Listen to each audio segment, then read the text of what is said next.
There's a version of yourself you know you're capable of becoming. You've seen glimpses of him. On the rare morning when you got up before the alarm and everything felt clear, in the middle of a project where you were fully absorbed and the work felt like it was doing itself. In a conversation where you said exactly what you meant without filtering it.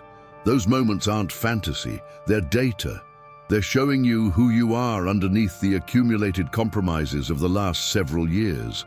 And yet, most men I talk to are living at a significant distance from that version of themselves. Not because they're lazy, not because they lack intelligence or discipline or resources, but because they've developed a very specific habit that nobody warns them about. The habit of quietly betraying the commitments they make to themselves. I'm not talking about big public failures. I'm talking about the private ones. The workout you decided to do at 6 a.m., that became 7 a.m., that became tomorrow. The project you said was the priority this month that still exists only as a note in your phone.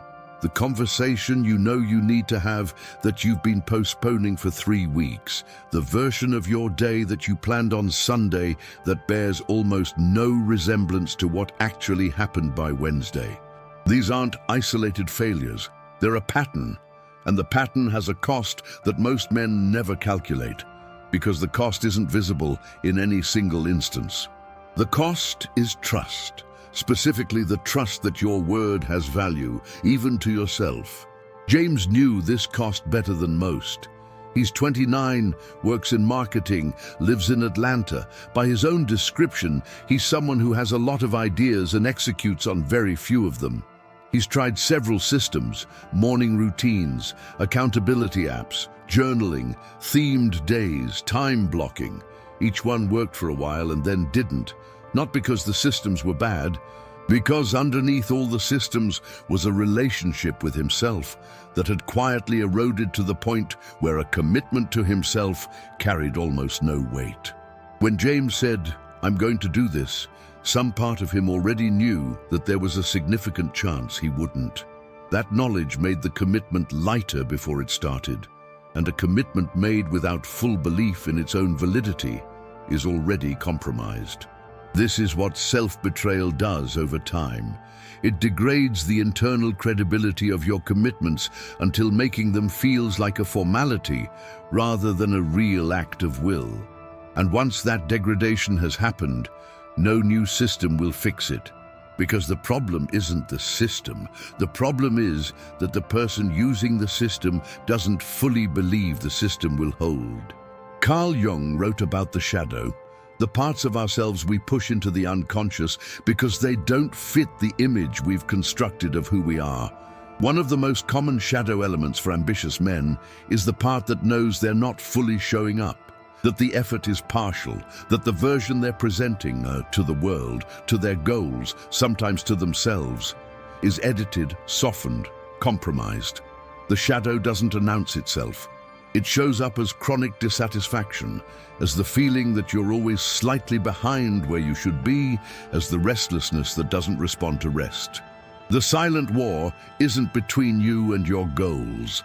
It's between the version of you that knows what you're capable of and the version that has gotten comfortable with the distance. Before I go deeper, let me tell you about something I built for this exact moment. It's called the Protocollo Mente Indomabile, 3 tools that work on different layers of the problem we're discussing. The ebook identifies the 4 sabotage patterns your mind uses against you, including the subtle self-betrayal we're talking about now. The daily performance panel is where you convert understanding into daily behavior. Intention for the day, 3 priorities, a focus timer, and a nightly reflection that closes the loop. The reprogramming audio works where knowledge doesn't reach, in the first 20 minutes of the morning, before the phone, before the world starts making demands. 3 tools, 1 system, 37 link in the description. The problem isn't recognizing the pattern. It's what you do with the recognition. Back to the real question, how do you rebuild the internal credibility of a commitment? The answer is simpler than most men want to hear. You start with small commitments and you keep them. Not because small commitments are impressive, because every kept commitment, regardless of size, is a deposit in the account of self-trust. And every broken commitment, even a small one, is a withdrawal. The account is always running. Most men are withdrawing faster than they're depositing. This means the goal isn't to make bigger commitments. The goal is to make fewer commitments and keep them completely. One thing decided the night before, done the next day without negotiation. Not 5 things.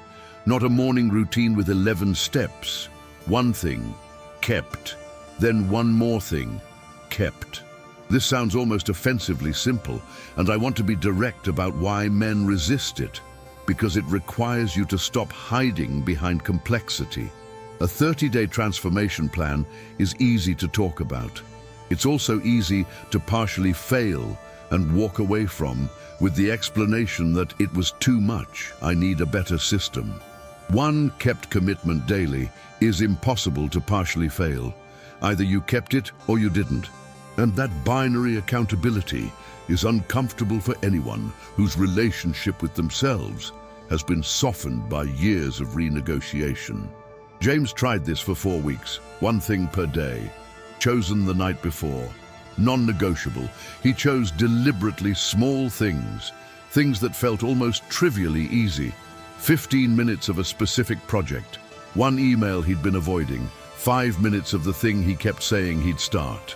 At the end of week 4, he said something that I've heard variations of from many men who've gone through this process. I started trusting what I said to myself. That's not a small thing, that's everything. Because when you trust what you say to yourself, the bigger commitments become possible. Not because you found more discipline, but because the foundation under the commitment is solid. But here's where the pattern reasserts itself in a new form. Once the basic self-trust is rebuilt, there's a temptation to scale rapidly, to take on the large commitments that the rebuilt confidence now seems to support. And some of those larger commitments are appropriate and should be made, but many of them are a return to the pattern in disguise, using the optimism of a good week to overcommit, then failing the overcommitment, then experiencing the erosion of the trust that had just been rebuilt. The question isn't, how ambitious should my commitment be? It's, is this commitment calibrated to what I will actually do, not what I wish I would do? The version of yourself you're capable of becoming doesn't arrive through a grand gesture. He arrives through the cumulative weight of smaller commitments kept consistently enough that the gap between who you say you are and who you're actually being closes. James today has a project he's been working on for 6 months. Not the largest project he's ever started, the first one he's still working on after 6 months. And the difference isn't the project, it's the foundation.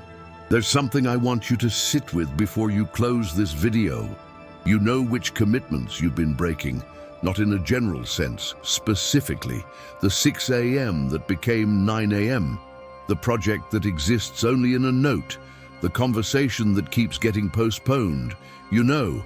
What I'm asking is, what would it mean for your life, for the version of you that you see in those glimpses, if you kept one of those commitments tomorrow? Not perfectly, not beautifully, just actually did it. Write in the comments 1 commitment you're making for tomorrow. 1. Specific, not a goal, an action tomorrow. I'll be in the comments. The Protocolo Mente Indomable goes deeper. The link is in the description. You watch to the end, that's evidence of something, use it.